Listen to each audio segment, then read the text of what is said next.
for peaceful elections.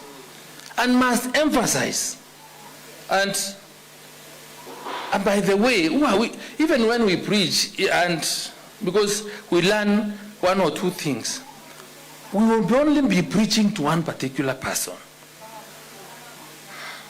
The prince and the lord of violence in this country.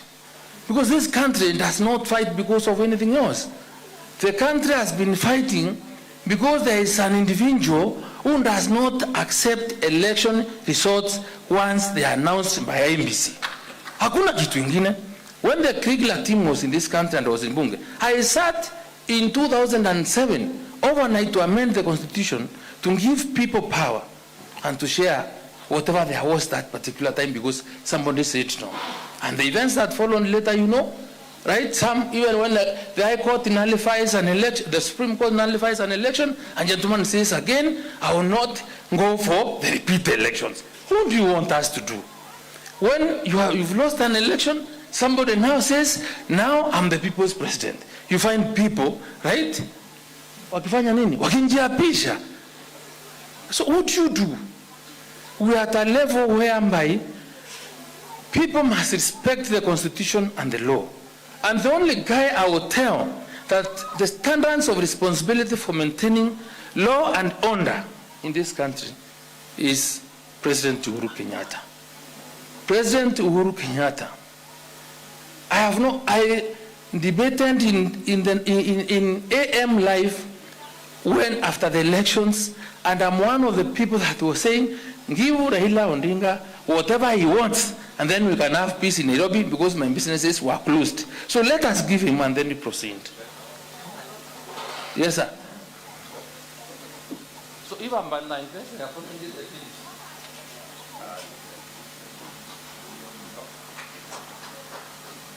Thank you very much, Senator. As I mentioned a little earlier on, that as a church, we try to minister to people from different political parties without creating any sense of animosity.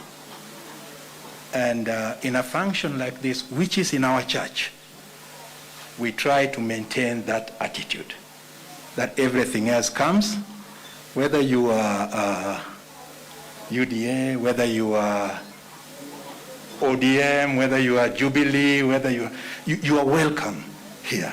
And you need to feel comfortable here that no one is alienating you and no one is actually saying some things that are negative that would ostracize anyone. So, Mheshimiwa, I don't know whether we need to let you go on or yes, provided. Yes. Sorry, I'm sorry. These things at times can be very emotional, and I'm sorry, and I apologize profusely to the church. Yeah, but please understand me. I am sorry. I am really sorry, Bishop, if I've gone beyond. But let me conclude by saying that I am prayerful. I believe in giving to God. And I believe that because I don't know the actual verse of the Bible, we cannot be claiming to be really faithful to ourselves and living good lives if we cannot contribute or give something to make our places of worship better than we find them. So I really support and say that we will all permanently be with you whenever you want us. Please call us for any church event or any church works, as long as it's not between now and the 9th of August, because the Elections Act says that nobody who is running as a candidate for election should contribute money in any Arambi, because it becomes a basis for an election petition. But hii sandaka ya kuweka pale kama iko, hatuwezi shindwa na kuweka. Bishop, I will come to Valley Road, if that's where you minister.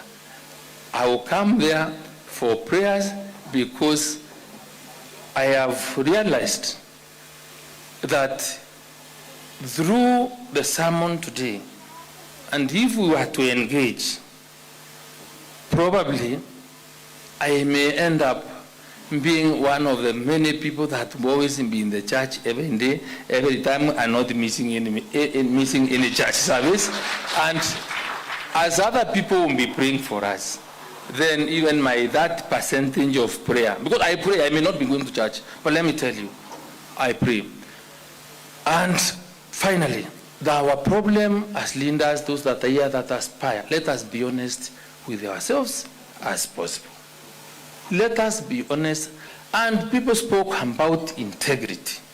Integrity is what you do without being seen, without having to please anyone, but you must, it is always in your conscience that I'm doing the right thing. So let us do the right thing. If you believe in a certain position and you are persuaded this is the right way, and you believe is the right thing, don't count down to speak and defend what is right.